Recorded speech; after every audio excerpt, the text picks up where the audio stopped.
there was guys called exobiologists, which is also a very cool job title. Anything with the exo in front of it, very cool. Yeah. Exo sales associate. Exo burger flipper.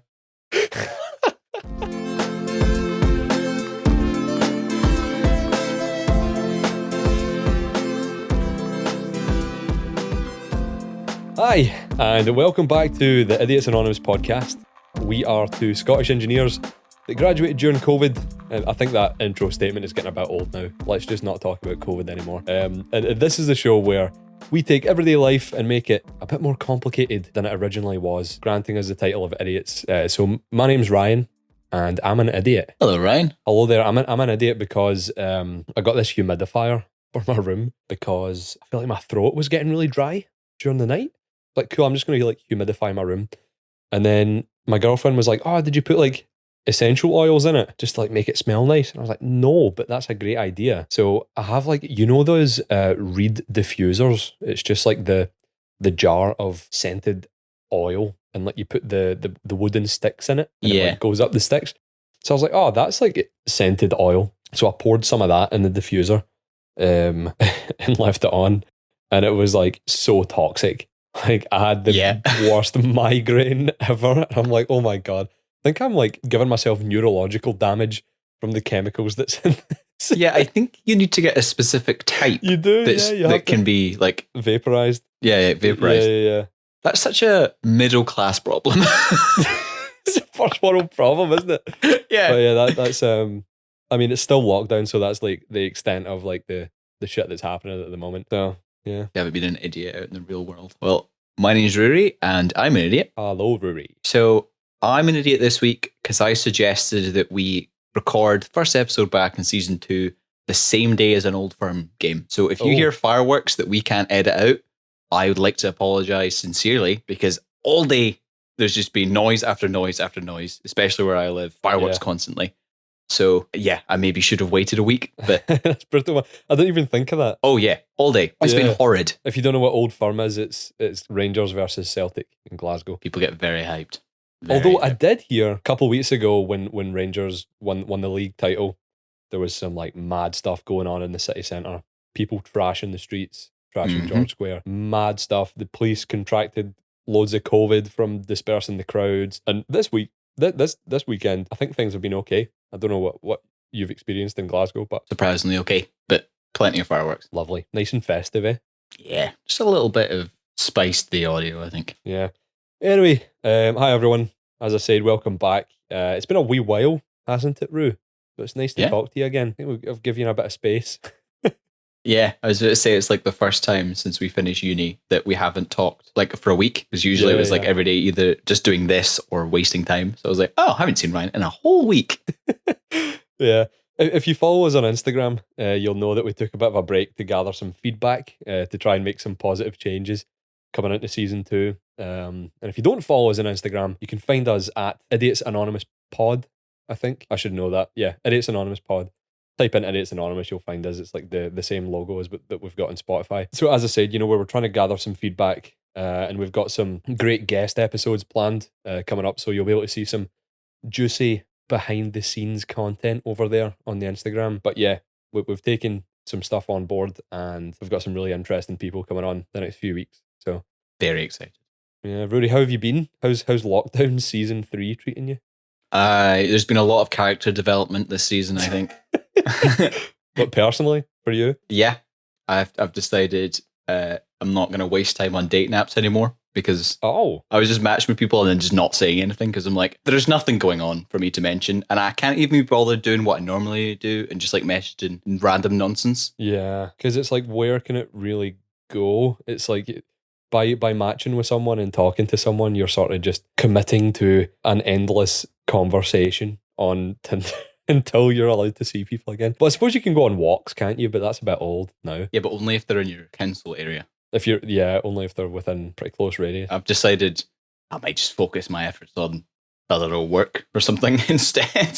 Yeah, maybe work's important. Yeah, maybe it's just to do some things for me, maybe. It's a bit difficult though, like when you're in lockdown and obviously your social life and your personal life is taking a proper hit. So everyone seems to be throwing themselves into work, but I found it's quite damaging. Like, see, when the only thing you've got going on is work, it's just a bit, it gets quite old quite fast. Even if you enjoy your work, like I really enjoy my work, but if something goes wrong at work, like that's your whole week's mood. That's how you feel. There's nothing to cheer you. It's getting depressing. That's why we get together, record audio, exactly, and tell people to listen to it. Yeah, I think I guess that was the main reason we started this podcast, to have that thing to look forward to and just chatting and sort of create some content. So yeah, good to be back. So just to give you a bit of background on this episode, so I came across this BBC article a couple of weeks ago that absolutely blew my mind, basically. And I sent this to Rory. It was talking about points in history where the world could have ended, but it didn't. Very cheery. But I mean, obviously we're giving it a light-hearted spin, and there's some really cool concepts and cool stories in here. So I just thought that concept was so mental, because like certain decisions, events, and whatnot could literally have taken such a turn for the worse, like across history. And I researched a bit into this sort of view or concept, and I found out there's actually such a thing as existential risk researchers. There's people with that job title. Imagine that was your job title. Yeah, but you come home and go, honey, there's a 40% chance that we won't make it to tomorrow. Want to have a nice dinner tonight? Maybe meatballs and spaghetti, go out in a good one. I feel like it would be hard to escape that like existential dread if that's what you're thinking about every day. But they've characterized this looming, like ever-present danger through a nice wee analogy. So imagine picking balls out of a giant urn. I've just realized how weird that sounds. Yeah, I don't know why it's an urn, but okay. Imagine a big bowl, like a mixing bowl, and you've got like balls, like bingo balls, and each ball represents a new technology, discovery, or invention. And the vast majority of them are white or grey. And so a white ball would represent a good advance for humanity, like the discovery of soap. That's good. There is nothing bad that can come from soap. Best part of my life, really. Soap. Yeah, except unsustainable packaging. That's a horrible thing that's came from soap. And a grey ball represents a mixed blessing. Something like social media. It connects people but also drives them apart. And inside this bowl, however, there's a handful of black balls. I'm saying this aloud, and it's just, I probably could have phrased that a bit better. And they are super rare, but when you pick one out, you've destroyed humanity. Like, these are the types of discoveries that literally destroy everything. And so this is called the vulnerable world hypothesis. And it sort of talks about that problem of preparing for very rare, very dangerous events in the future. And so this week, we've both brought some stories to tell each other, and you, the listeners, of course. So I've been talking for quite a while, I realise. So what have you got to kick us off, Rue? Do you want to start us? Yeah, I can do. So, you remember the Cold War, Great time where America and Russia... back in the day, I think I was pre-conception at that point, but yeah. Yeah, just living a good life as a little non-created person. So America and Russia obviously didn't like each other very much, and they were in a constant state of unrest between each other. So they're constantly surveilling each other, always ready to attack if the other attacked, right? Luckily, didn't happen. We had a lot of close ones like Cuban Missile Crisis and stuff. But would you be surprised if I told you there were two big events that almost completely destroyed the entire world because these two couldn't get on? I wouldn't be surprised, to be honest. So from the American side, at the North American Aerospace Defense Station, so essentially they're in charge of like a lot of missiles and stuff like that, someone noticed that in one of their screens, it read 2 incoming missiles, right? Pretty scary. But then when they looked at another screen, it said 220 missiles incoming. So that instantly kind of rung up as, this is a full scale, they're destroying our country if this is true. Oh my God. But we're very, very lucky that Jimmy Carter's, who was the president at the time, his security advisor. Jimmy Carr, the comedian. Yes, Jimmy Carr, president of the US. His advisor, right, I'm going to butcher it, but Zbigniew Berenensky, he found out it was a false alarm. So he checked in, didn't lose his head over it. Luckily, no one pushed the big red button. But do you know what caused this false alarm? No. A tiny, tiny little chip that cost about less than £1. So we're talking just like tiny little chip had burnt out. And that tiny little chip almost killed 2 entire countries and possibly more. But how? But wait, so, but what was there some missiles incoming though? No. There was nothing incoming. So what? Nothing. Okay. So I'm guessing it was possibly a little chip that like spits out parsed information. So the little sensor would detect it, then it passed through the wee chip, and the wee chip would turn it into the text on the screen. So like this how many.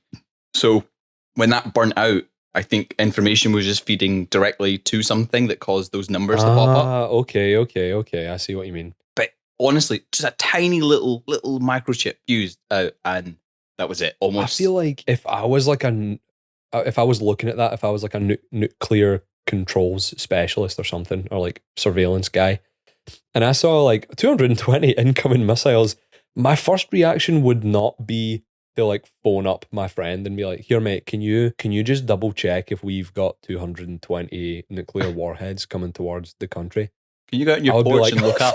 Like, no. Yeah. So that like relied on the operator, the person you phoned, then the advisor, all just to be very calmly calling each other. This was before like the internet. This was 1980. So you can't check Twitter. You can't go on Twitter and be like, check what's going on. So Jimmy Carter's like, lol, Russia have launched 220 incoming missiles. And someone goes, that's fake news.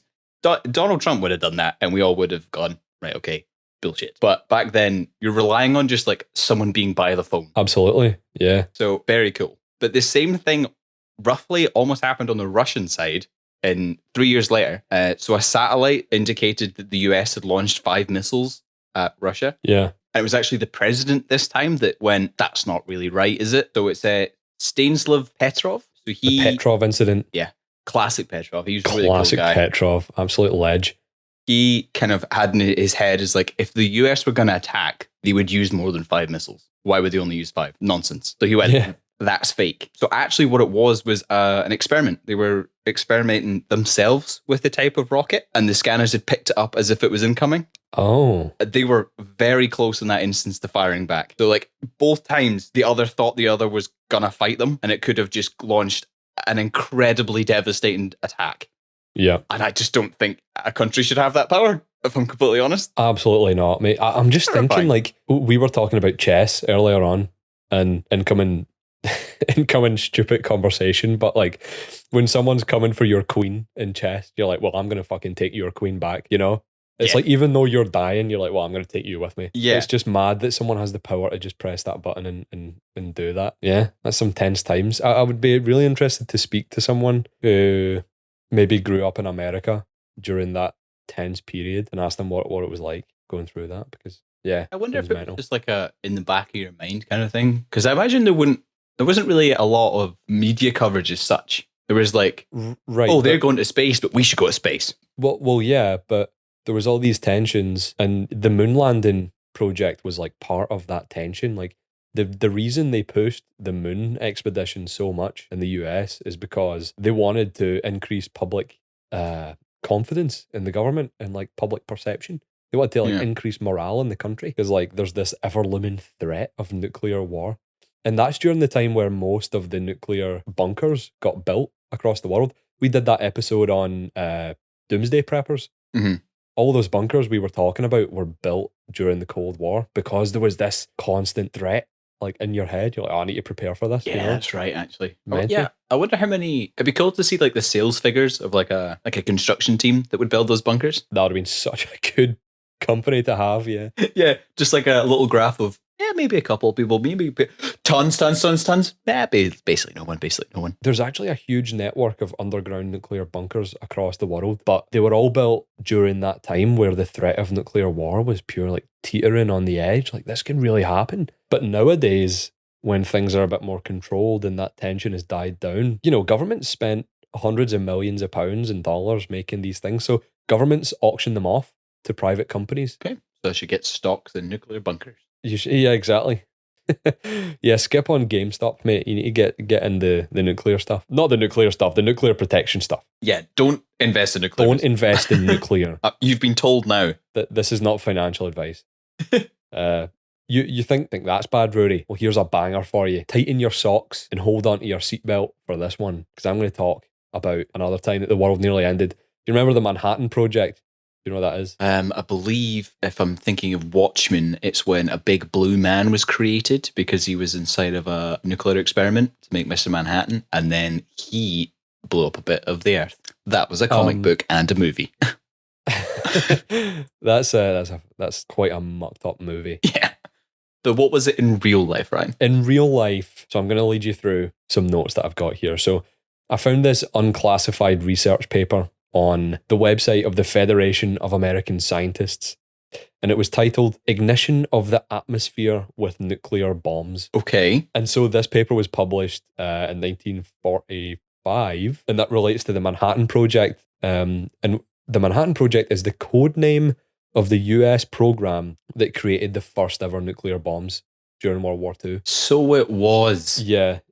So this was a whole big deal, and there's there's biographies, and there's books, and biographies are books. There's biographies, and there's also normal books. Yes. In school, I remember learning about fiction and biographies. About the scientists that were involved in this project, and they sort of recounted afterwards, like, why did I do that? Like, literally, I spent years of my life dedicated to a technology to kill people, and there's so many famous quotes from like the first nuclear bomb test. Mm-hmm. But essentially, this entire thing was the epitome of reaching into that bowl and picking out a ball that I was talking about. Yeah. And scientists and officials within the US government at this point stood at a turning point in history that involved a small but potentially disastrous risk. And so before the first atomic weapon test, which was in 1945, scientists at the Manhattan Project performed calculations that pointed to a very worrying possibility. And so they obviously ran all their calculations to find out all the different possible scenarios that would happen when they executed this test. And in one scenario they plotted out, the heat from the nuclear fission explosion would be so great that it could trigger runaway fusion. By runaway, they mean a chain reaction of nuclear energy explosions that would be expelled. It would just propagate through atoms outwards, being expelled into the environment. And in other words, the test might accidentally set the atmosphere on fire and burn away the oceans, destroying most of the life on Earth. Right. What do you know how likely they thought that was going to be? So there's a philosopher at Oxford University, this guy called Toby Ord. And so he did the specific time and date of this was called the Trinity Test, and it was 5:29 in the morning on the 16th of July 1945, and he denotes that as a turning point for humanity. And so there was a 1 in 2 chance that their calculations were wrong. 1 in 2? Yeah. And they still did that? Yeah. What? I feel like if there's a 50-50 chance of anything I'm going to do, I usually just get scared and just ignore it. Yeah, me too. Yeah, if I drive down this road, there's a 50-50 chance I might end up in the wrong place. I might just stay home. Yeah, me too. So I think the math behind that is a bit flawed, and that is a bit sensationalist. But I've got this fact where in 1954, the same scientists got a calculation staggeringly wrong in another nuclear test, and instead of an expected 6 megaton explosion, they got a 15 megaton explosion. Oh. During that summer, they made 2 major thermonuclear calculations. They got 1 right and 1 wrong. And so to that logic, there was a 50% chance that this podcast would never exist. There's like an alternate timeline that split off in 1945 where the Earth is just a radioactive desert. Just you and me in this little shed. Apocalyptic. In Fallout New Vegas, the Mojave radio. Yeah. But it's just you and me with gas masks on. We're like, hello and welcome to the Idiots Anonymous podcast. Life in the Wasteland, episode 9. Yeah. So, I mean, obviously that's not enough data points to say, yes, there was a 1 in 2 chance that this was going to be wrong, but it highlights how the probability of getting a thermonuclear calculation right at that point in time, before you had such powerful computers and AI and whatnot, was difficult. It was a bad probability. Yeah, not good at all. But they were under so much pressure from the military and from the stakeholders in the project, the investors. There's investors in the Manhattan Project that transcended military and government, like the types of powerful people in the US that are not in the public light, you know? Oh, like all did all the stuff in the shadows and they weren't really Yeah, bound by yeah. rules and things like that. Exactly. Like the old money, like guys like Rockefeller, stuff like that. I'm not saying he was involved. I don't even know when he was alive, but that type of caliber. Yeah. But yeah. I love science, but sometimes, you know, you're just like, why? Like, I understand why they did all the tests and stuff because they needed to win the war, all that stuff. I get it. I totally get it. But at the same time, if you're you're working on a project and you're going, right, so either we get this right, we kill a large number of people and scare the enemy, or we get it wrong, we kill a bunch of people here and we scare people also. Is there a win on that? Because I would argue neither of them was a win. Oh, mate, absolutely not. Like, even the fact that they were able to carry out those tests and develop these weapons is just like unfathomable. Like, it's just weapons of mass destruction that just wipe out cities, like the same bombs that were used, you know, to wipe out cities in Japan. What was the name of that city? Was it Fukushima? Yeah, and then you got Nagasaki as well. Nagasaki. Was the small one?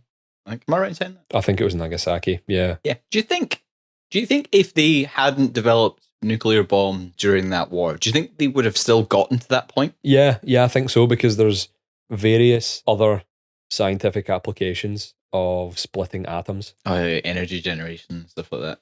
Yeah, so I think they would have, like, it's a bit naive to assume that when you've got the possibility for, you know, nuclear power stations, you wouldn't think, oh, let's make a weapon out of that. There was always going to be government programs that would do that. But it's just at that point in time, 1945, they had shit technology. Like, yeah, compared to now. Whenever they do anything like that, you're just like now you'd be like, oh, I could do the calculations on my phone. Oh, yeah, you totally could. Yeah. Yeah, when they had nowhere near the tech we have now and they just do like mental stuff with it. Yeah. It kind of reminds me that I am an insignificant idiot because there's no way I'd get anywhere close to any of that. I don't want to go near that stuff, mate. It's not something you aspire to be involved in. But anyway, let's move on. Have we got a segment now? We have a segment because in the little quiz we did, people were like, yeah, we like segments. We're like, right, we'll focus, we'll try and get a segment. We'll try and make them fun, new, interesting. So rather than talk about the sad topic, kind of negative topic kind of we've got today, let's just chill. It's just two guys having a beer together. In a hot tub, 5 feet apart. With one guy just grilling the other person on their knowledge of movies. We're going to play the fake movie or trivia game.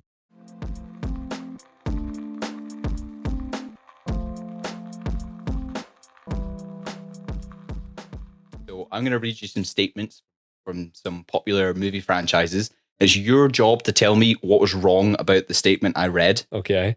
And then anyone listening, join in, and then you could maybe on our Instagram or whatever, just tell us how well you did compared to Ryan. Probably going to be a lot better than me, to be fair. Yeah, it'll be fine. We're going to start off with a big heavy hitter of films, Infinity War. We've seen that movie. Ooh, baby. Yes, I have. In Marvel's Infinity War, the Mad Titan Thanos is attempting to gather all the Infinity Stones to wipe out half the life in the galaxy. These stones include the Space Stone, the Time Stone, the Force Stone, the Power Stone, the Soul Stone, and the Mind Stone.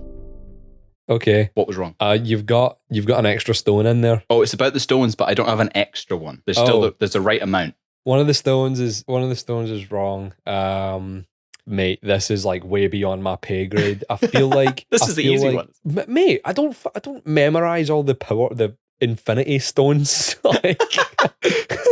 Like, see if you can guess. I'm gonna give it to you that you knew that there was a stone wrong. Yeah, there's something wrong with the stones. Obviously, I think you've got the Force Stone is possibly wrong. Yeah, because Force and Power are like similar in terms of words, and I know that power is a stone for sure because it gives you loads of power. Yeah, you're right. The Force Stone isn't real. Oh, sick. I subbed that out for the Reality Stone. Ah. Which is the one you can use to like play with reality, essentially. Oh, mate, I'm class. I know all the Infinity Stones. I knew I would get it. I told you I was good at this. Cool. We'll jump on to another popular franchise, Harry Potter. Lovely. I watched all these recently, so if I get this wrong, I'll be raging. In the second Harry Potter film, Harry and Ron miss the train to Hogwarts and have to get there in Ron's family's flying car. When arriving to Hogwarts, the two have a shifty landing, narrowly avoid the Whomping Willow before the car stops, throws out their bags and drives away, leaving them to sneak into the school. That's wrong because they don't narrowly avoid the Whomping Willow. Yeah, And they it don't. absolutely destroys them. They land in it. It smashes the car up. Yeah. And I think during that scene as well, Ron's wand gets snapped in half. Again. Or was that the first time? No, that's the first time. Yeah. And the car just gets like pure pissy with them. And Yeah. like, it chucks out their bags and drives away into the Forbidden Forest. Yeah, just hops off on its own. But yeah, you're right. They don't avoid it at all. They land in it, get absolutely done in, and then get kicked out. I like this. I like these like subtle changes. That's good. I made these myself. I'm very proud. Yeah. Okay, we'll hop on to Star Wars. In The New Hope, Obi-Wan Kenobi and Luke meet Han Solo in the cantina. The two ask Han to take them to Alderaan in his ship, the Millennium Falcon, which Han has stolen from Lando Calrissian. When leaving the cantina, the group are confronted by bounty hunter Greedo, but Han shoots him dead and they escape. Oh my. That all sounded plausible to me. You got this. Just go for a wild guess. I think that's the way to do it. So I've got two ideas. The first idea is I can't remember if Obi-Wan was actually there. He was. I'll tell you that. He's there. Oh, okay. Yeah, so it's when Obi-Wan has already got Luke and they're trying to leave that planet. Right. Yeah. You know how when he yeah. does these are not the droids you were looking for. Oh, that's it. Yeah. The second one is I don't know if they're going to Alderaan. I feel like they're going. I'm trying to remember where they were going. Weren't they going to like the Rebel? Weren't they going to Endor? No. That was later on. I'm just That's my guess. It's going to be like it was a different planet. Nah, they were going to Alderaan. Oh shit. Han didn't steal the Millennium Falcon from Lando Calrissian. He won it in a card game. Subtle. He won it in a card game because it's in the movie Solo. If you've seen it, it kind of explains it. Because Lando tries to cheat him, but he knows he's going to do it, so he beats him. Yeah. Oh, that's sneaky, mate. You're a sneaky boy. I thought I was going to get that. I love Star Wars as well. Right. Last one is Avatar. Not The Last Airbender, but the big blue folk. Navi. Okay. In 2009's Avatar, former Marine Jake Sully travels to Pandora, where an empty Navi body, known as an avatar, is made for him so that he can move freely and interact with the native species. While on the planet, Jake falls in love with Neytiri, and helps the Navi fight against Earth's military who want to mine the planet for unobtainium. I know this answer. It wasn't made for him. It was made for his brother. It was made for his twin brother because he has the same genetics and stuff. So he would be able to interface with that avatar because he's got the same DNA and stuff. I still think that it's called unobtainium is the metal is the dumbest thing I've ever heard in my life. You can get I was playing Ratchet and Clank recently, and the material you use to like upgrade your weapons and stuff is unobtainium as well. Seems to be quite a common fake material. Funny name for something that you can totally attain. We're going to obtain some unobtainium. That was good, mate. I like that. That's a really good trivia. We should. I think I'm going to use that on you and our guest next week for the segment. Ooh. I really enjoyed that. What'd you get? 3 out of 4? Yeah, that's quite good. I'm not gonna lie. 75%. That's an A. It's an A. Yeah. So if you did better than Ryan, let us know. I don't imagine it'd be very hard.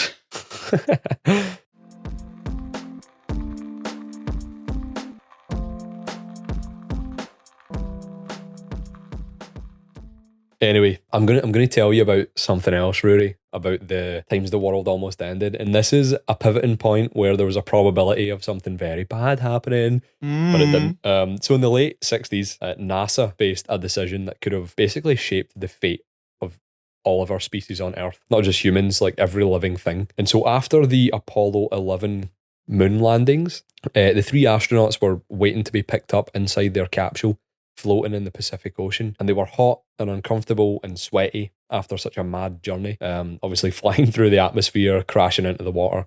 And NASA officials decided to make things more pleasant for them by skipping all of the quarantine procedures that had been put in place, and they just opened the door. And so they did this even though there was a small possibility of unleashing deadly alien microbes on Earth. And so when humans first made plans to send probes and people up into space, the issue of contamination was like a big, big thing. So like there was the fear of forward contamination, which is, Earth-based life might accidentally hitch a ride into the cosmos and go to the moon and stuff and kill Mix up the balance. Yeah. And so spacecraft needed to be sterilized and carefully packaged before launch. Because like if microbes from Earth snuck on board, that would confuse any attempts to detect alien life. Right. Yes.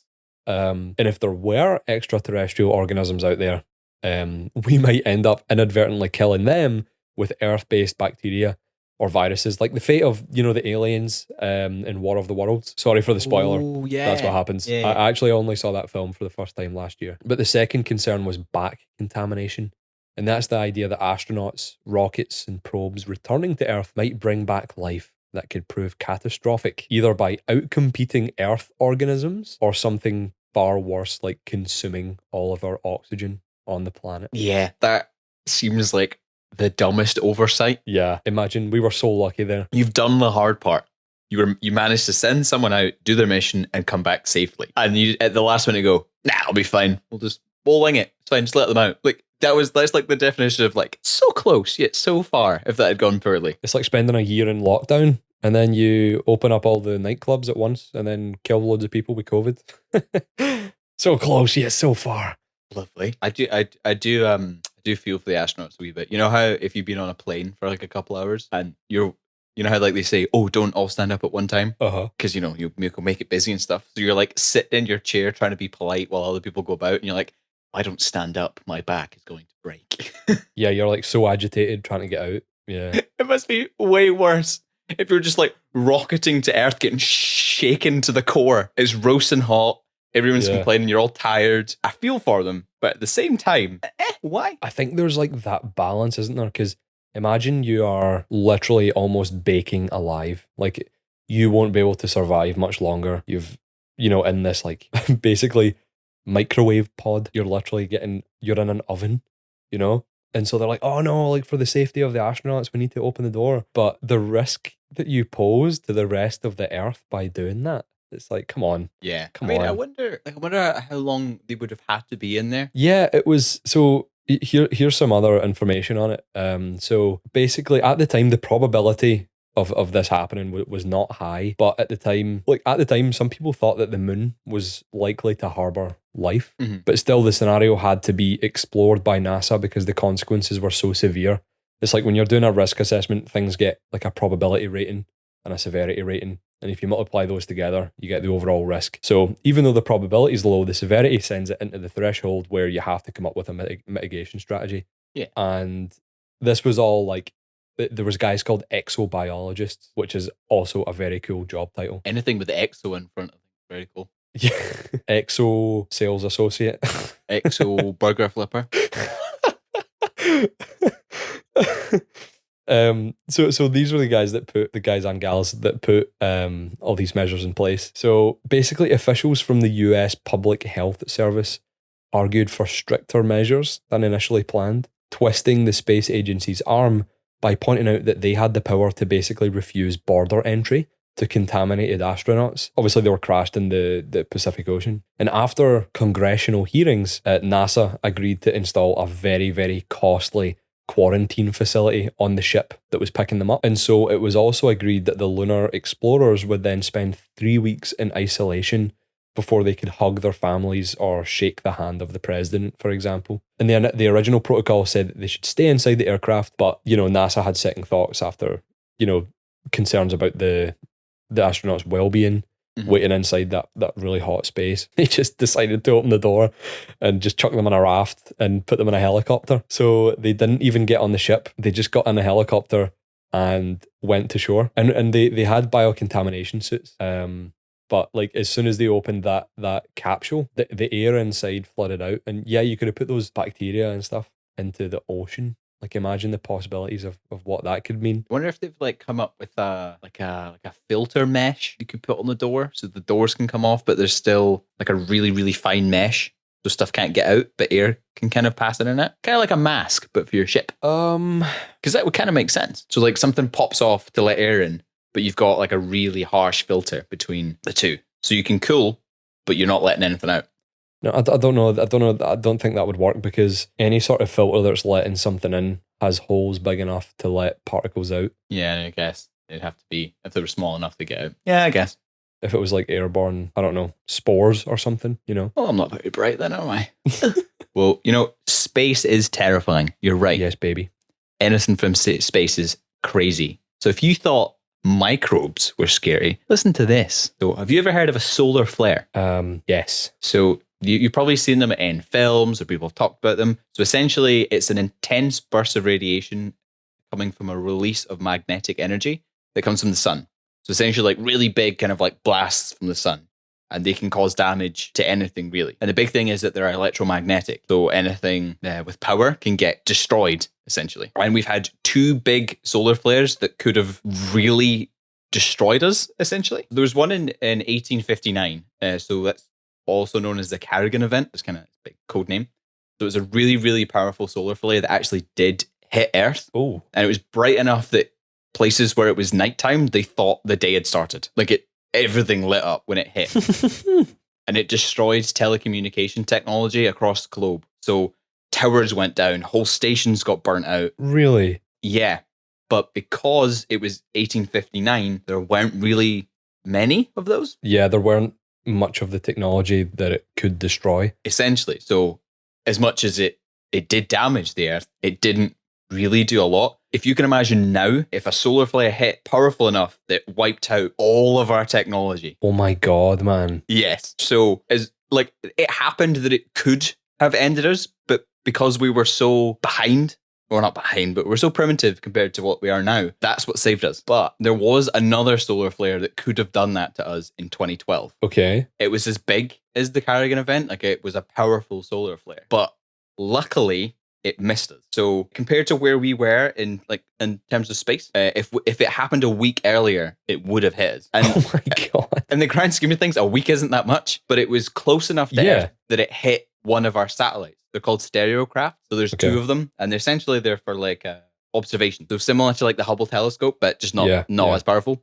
So there was 2 of them, but it hit one of them. Like that's how close it was that it essentially touched our atmosphere. Like tickled it. That's how close it was. Give it a wee tickle. If it happened a week earlier, what I just said about us like being wiped out. Yeah, exactly. Totally could have happened.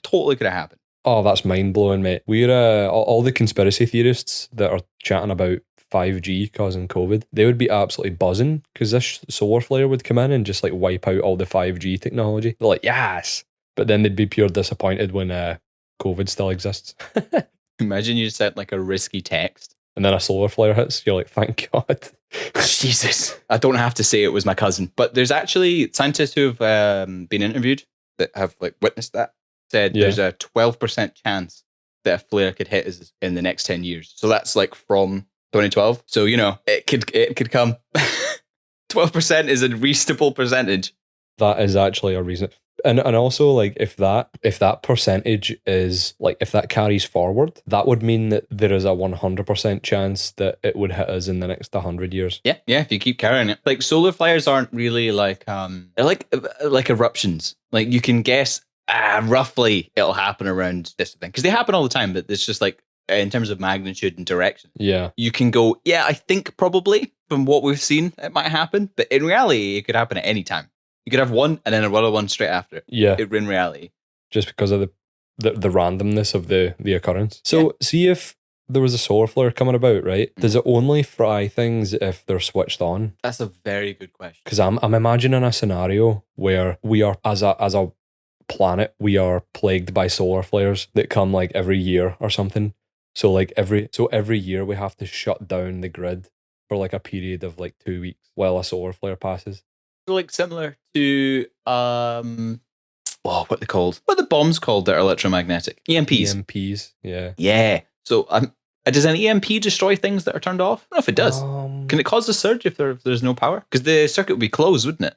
So there would be no path. I think it depends on what electronics you're talking about. My thoughts are that if it's turned off, then that's an open circuit. Like there's no path for the electricity to go all the way through. So then you couldn't overload it because it can't complete its circuit. Well, that would only be. I think you're right for the most part, but there are like complete circuits that, for example, have like an input that the input is just switched off. You know? Yeah, that's a good point.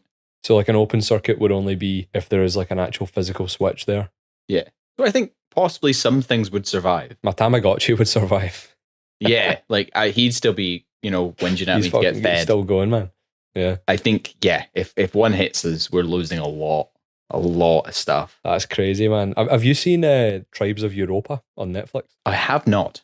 You need to watch it. It was like top on recommended Netflix a couple of weeks ago, and it's German. It's a German like sci-fi show. And that's basically what's happened in that. Like, there has been what they call, it was Black December, and it's like an event that basically wiped out all technology on Earth.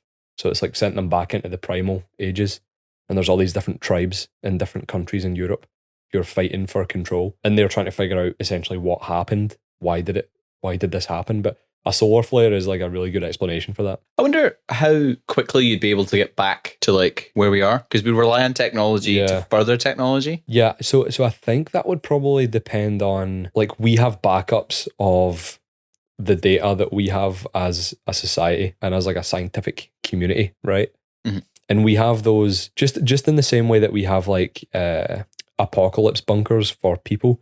We've got like apocalypse bunkers for plants. Like there's a bunker in Norway that every country in the world sends them seeds of their like national plants, and they hold them there in case there's a catastrophic event, so we can repopulate the world with its natural fauna. And I'm assuming there's the same thing for digital things, like sealed away off the grid, like cold storage basically, where it's not connected to anything.